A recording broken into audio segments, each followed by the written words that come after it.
Yo, what's up, YouTubers? So, coming at you today on a Saturday. I'm gonna switch the song real quick, go to something a little more chill. Welcome to the room. So, what we're doing today, I'm gonna sit around and smoke a little bit, kind of go over my first bad trip. Like, I haven't really fucked with acid too much, or any psychedelics for that matter. But recently started dabbling a little bit, and my first trip was actually like a bad one. Um, just kind of crazy, really bizarre. A lot of like self-reflection, introspective kind of trip, I guess. It was really cool though. I'll get into the details here in a minute. First, I just want to roll this up, get a little something to smoke on. But yeah, so basically, I had tried like sugar cubes when I was 17 or 18, and it was just really weak. Like, I had some. I didn't have any visuals, but I had like everything where like everything looked brighter and sounded louder, and just felt a little different, but never really had any like hallucinations or like complete like heavy trips. Like, it was always just very mild. So, um, the first I came across a group of people that I've been hanging out with a lot, and they kind of dabble in it a little bit. So I was like, all right, let's try it out. Like, I got cool with the people, and it was like a good environment to do it in. So, one night we were all sitting around. We weren't going out or doing anything crazy. Rule number one is, if you're gonna trip, do it somewhere, like, especially for your first time, do it somewhere safe that you're comfortable. With people always have a trip sitter, somebody that's like sober, um, or not nearly as fucked up as you are, to take care of you. Um, so yeah, basically what happened was we were all sitting around partying, kind of doing some other shit, smoking and drinking, and just having a good time. And then the idea came up, like, oh, let's just trip and just stay in tonight and just hang out. So that was about it. Like, it was one of those things where I was curious. I hadn't ever like tripped hard before, so I was like, this is a good time to do it. Let's just see how it goes. Now, also, I should mention that there were some other drugs involved that I think made it like a lot worse. Not necessarily. It made it a lot more intense, because it was a bad trip, but it wasn't like, I don't know. As I describe it, it's going to sound like a horrible fucking nightmare, but it was actually kind of eye-opening. So we started off. We were just like drinking and just hanging out, and then somebody decided to take a couple bumps of ketamine, which is now a legal anti-anxiety medication, which is kind of interesting. It is now a depression medication. Originally was a horse tranquilizer. If you've ever heard anything about ketamine, you've probably heard of K-holes.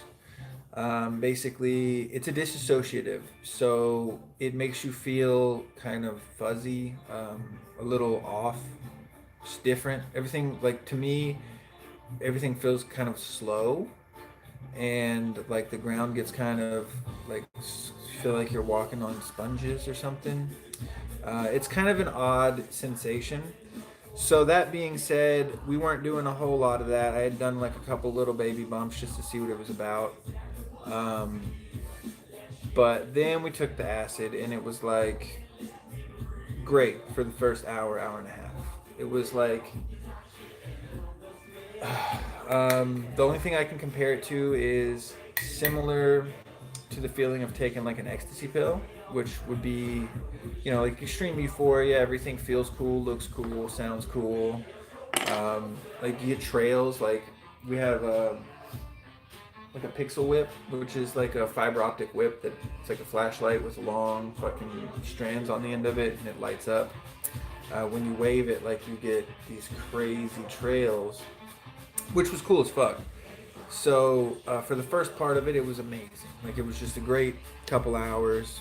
But we were like all chilling on the back porch, and this group came over where um, they're a little bit like, I don't know how to describe them. I guess just kind of not necessarily raunchy, but they're girls that have kind of a crude sense of humor, and there was a moment where things got like a little bit like sexual tension. It was kind of weird, and the vibe changed. Like, I could feel like everything just got weird.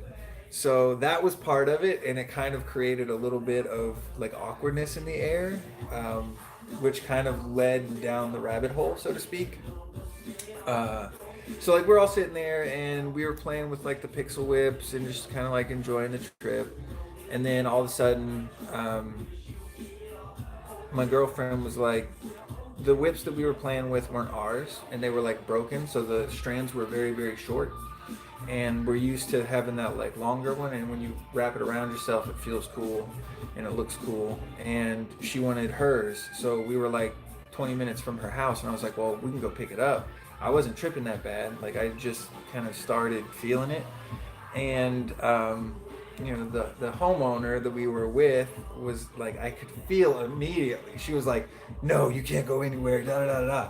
And I was like, "Oh shit!" Like, I made her mad, and I felt like I upset her, and I could feel the vibes. It was weird. And then I get into my own like day to day social anxieties where I overthink shit. So I start thinking like, "Oh, I made her mad." She's whatever. It just got like, I've started getting introspective and thinking like, oh man, I fucked up.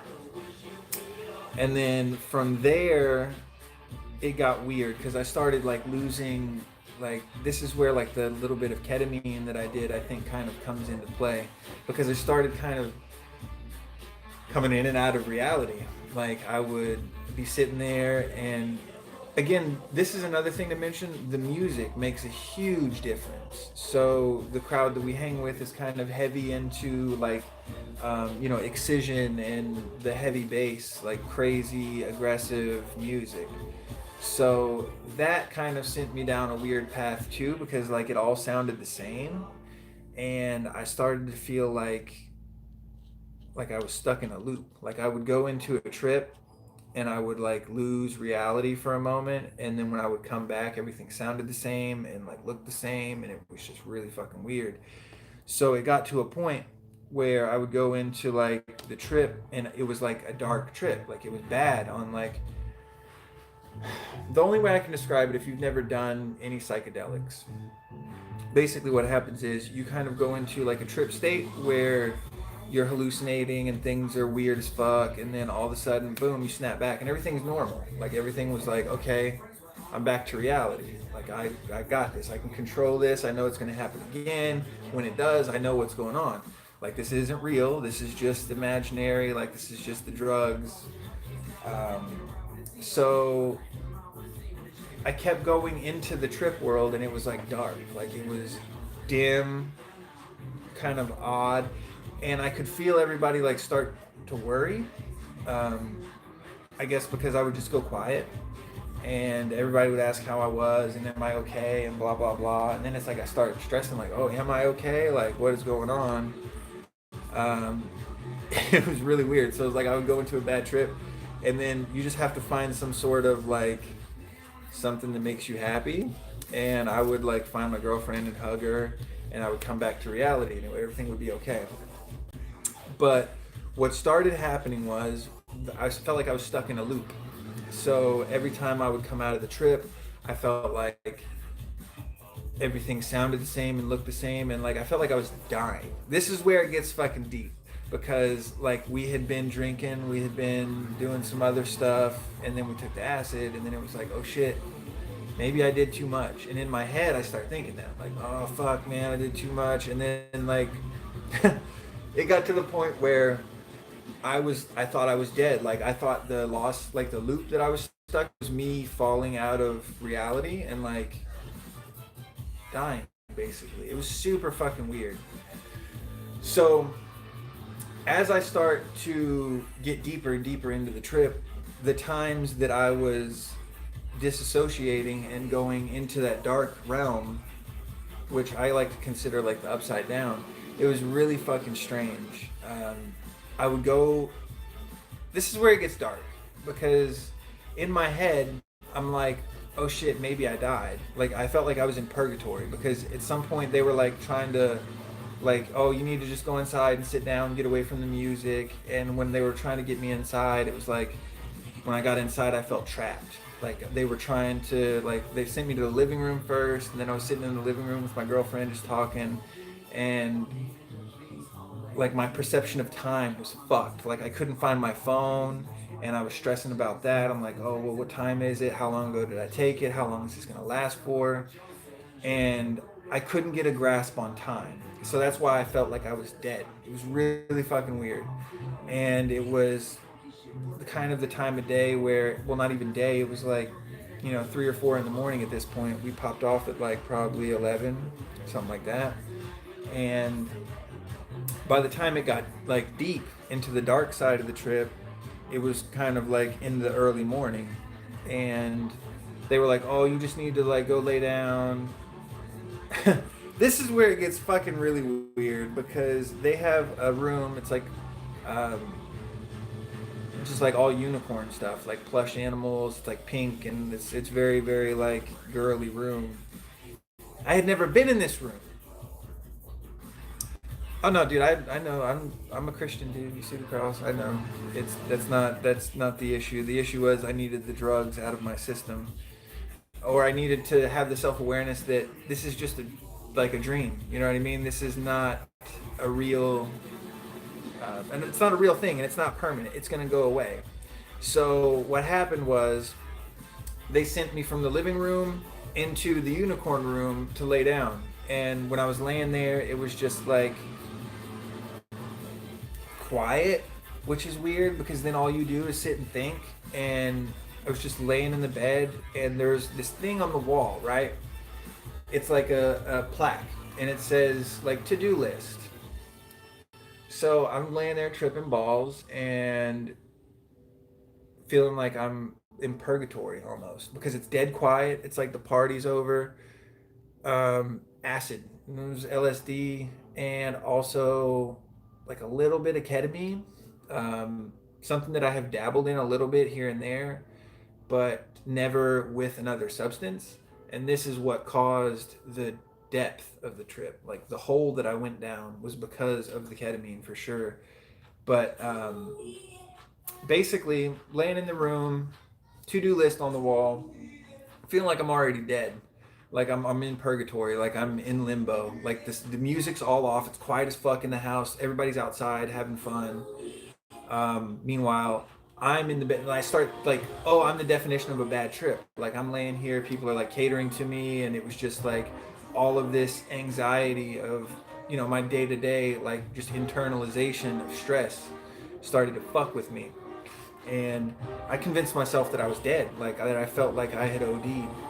And it was so fucking weird because the to-do list, I swear to God, it said kill yourself. And I'm like, I'm not gonna fucking do that. This is not real. Like this is just a dream. This is gonna stop soon. And I had this feeling of like trappedness because they were like, you need to go into the living room and sit down, and then they were like, you need to go into the bed and lay down. And I just felt like cornered. So I started to get kind of like panicky. Like I jumped up and I grabbed my keys, and I'm like, fuck this. I'm in control. I can do what I want to do. I'm gonna go home. I lived about 20 minutes from where we were at, and as soon as I got up and got my keys, they're all like, no, you can't leave. Like if you leave, you're gonna get in a car wreck and da da da da da. And I'm like, fuck. I'm like trapped. I feel trapped. Like I can't leave. I can't do what I want to do. And I just started to kind of like, but every time like I would realize like this is not real. Like I am in control. I can do this. Like this is all willpower. So I kept telling myself, there was literally like I came out of the trip at the end, and they were like, bro, what happened? I'm like, what do you mean? Like what was I doing? And they're like, I don't know, but at one point you were like, I'm not gonna kill myself. And I was like, what? I didn't know I said that out loud. But yeah, that fucking to-do list kept coming up with like, kill yourself. And it was just this weird feeling. But like in the back of my mind, I know I'm in control. I know that, everything's going to be okay in a few hours. Just sleep it off. So I was trying to, but I couldn't quite get to sleep because the trip was too hard. And it was really fucking intense. But the thing that I learned from it is that, my social anxieties and my daily stresses are all in my control. Like I have the ability, just like I do when I'm tripping, to say, it's gonna be all right. Everything's gonna be fine. Like, stop fucking worrying about it. Don't overthink it. Why is my shit? Oh, okay, that was weird. My alarm went off and like the whole screen started to shake. That was weird. So yeah, basically at the end of the day, for some people that would have been a terrifying they would never do acid again. They would never trip again. But for me, it was eye-opening. Like I learned a lot about myself, and after that, every time that I've done acid since, which has only been like a handful, maybe four or five times. This was like maybe 6 months ago. It's been a great experience. Every time because now I know like I'm in control. I have the full capacity to handle it. And that's something that I've always told myself that is important, is having that self-awareness and self-control to not let something take a hold of you. Whether it's addiction, whether it's just the overall experience that you're going through at the moment, whatever it may be, it's all about knowing yourself, knowing your limits, and then having the willpower to control your environment. And that's pretty much what it was on that trip, was realizing when I go into the bad part of the trip, like when I lose touch of reality, and when it gets dark, that darkness is just my imagination. Like it's all in your head, literally. Like it's in your control. So when I realized that, like after my third or fourth bout of going into the darkness and then coming back out, when I come back to reality and everything's normal, it's like, okay, that was just imagination. That's not real. So prepare for it. Know that it's probably going to happen again. And when it does, it's not permanent. You're going to come back just fine. Just don't do anything stupid. And that's why, if someone I've heard people say this before, like when they're tripping, they have that instinct. Like a buddy of mine said that he was tripping and he just looked at the pool and he's like, what if I just walk in there and just see how long I can hold my breath or see if I drown? I'm like, what the fuck? That's weird. But I guess it's kind of a common theme when it comes to tripping, is like that kind of tug of war back and forth of mortality. And yeah, it was definitely a strange experience. I wouldn't consider it a bad trip because like I said, I learned a lot about myself. And I think psychedelics have a really beneficial property that if you're using it in a controlled setting for a beneficial purpose, like a lot of people say, when they're trying to quit a drug or when they're trying to quit doing something that's habitual, that an acid trip or DMT sometimes, all of those things. Oh shit, this thing is fucked. I'm gonna re-roll that because the joint roller fucked up.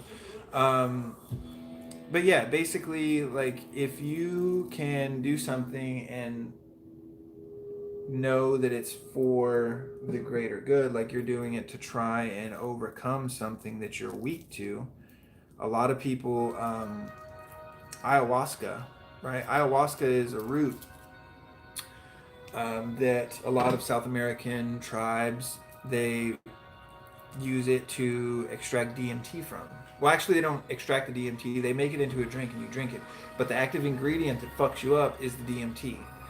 And that DMT causes a very, very introspective hallucination, which a lot of times can lead to overcoming personal issues.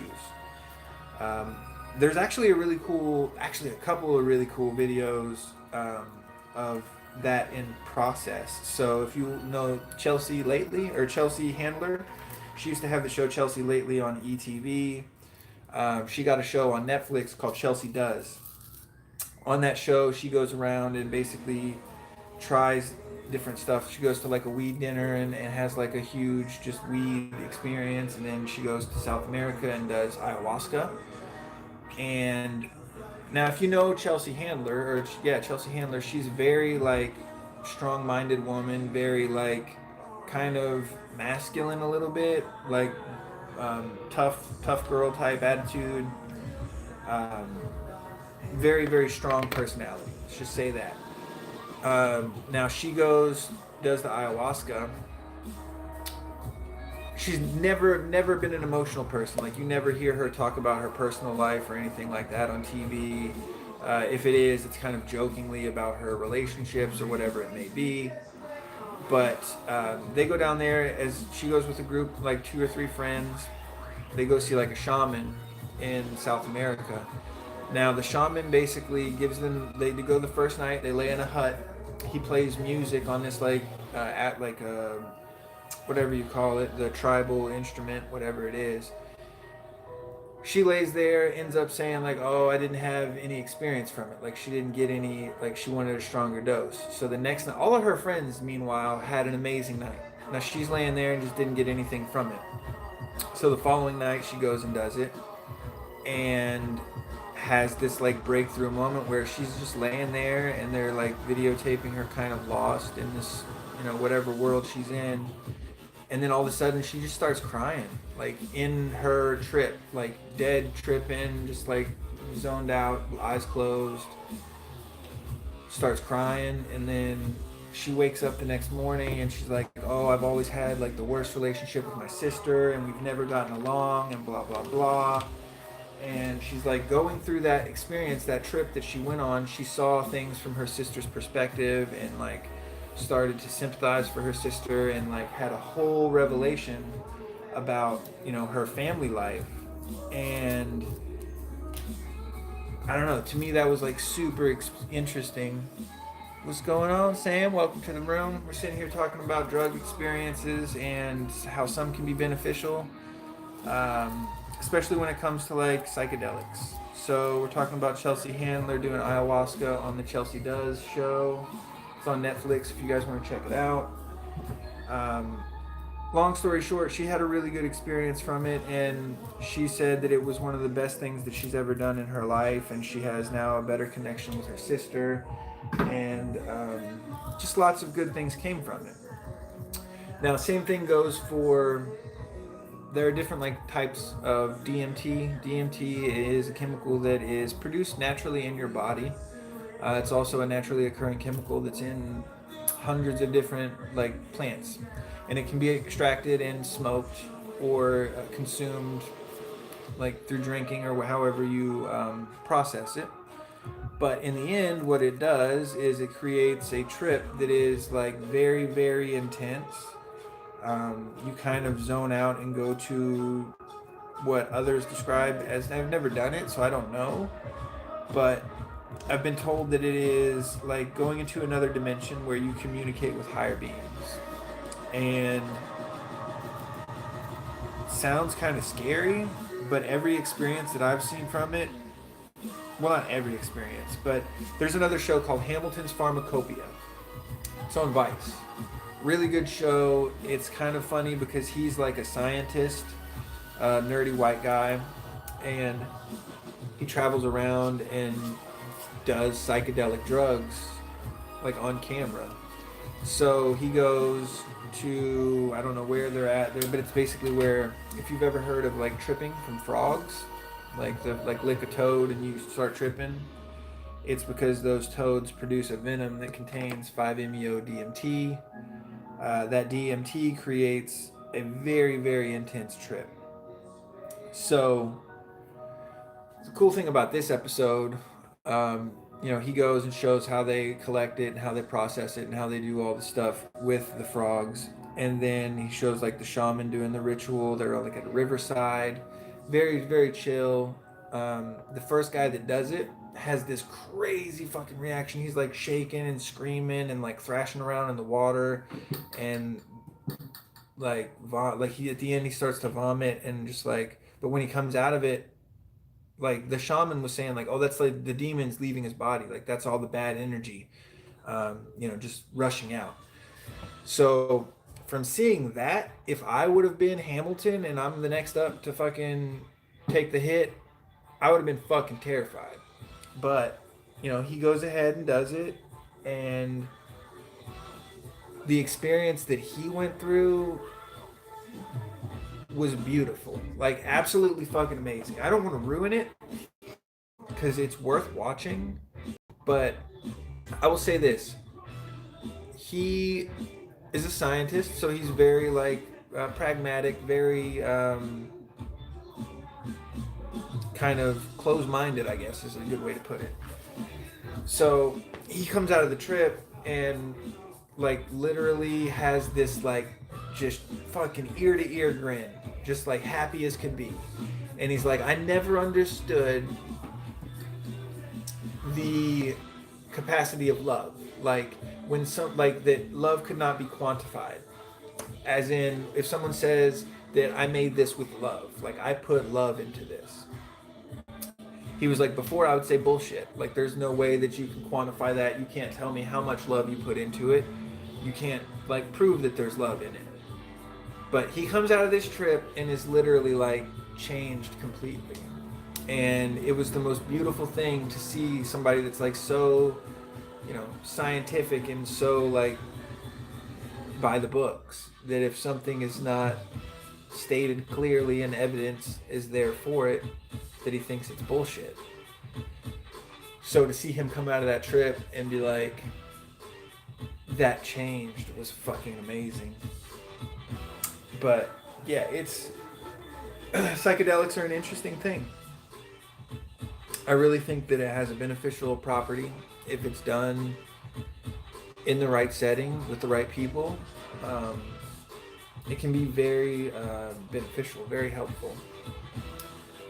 But with that being said, I think I've talked enough about the tripping. I think I've covered all the bases of that experience. It was dark, but it was interesting. It was very like awakening, like self awakening. Like I learned more about myself that night than I ever have doing anything else. Like just seeing yourself through that kind of stepping out of the frame and looking at yourself from the outside in is very very different. Very different for sure.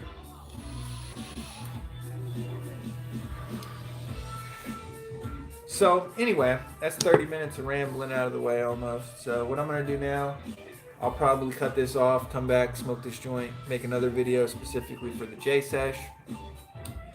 And also I got some new batteries for the gloves, so I'll be fucking with those later on. Might go to a show tonight, I don't know. We're trying to see if we can get the group together. But either way, I'm going to be making some more videos here later today. So everybody that's tuned in now, just turn on that notification bell. That way when I go live next time, you'll be able to come chill with me. And if you got any questions, any comments, anything you want to talk about or want to hear me talk about, then just feel free to throw them in the comments and just let me know. But until next time, peace out, good vibes, much love.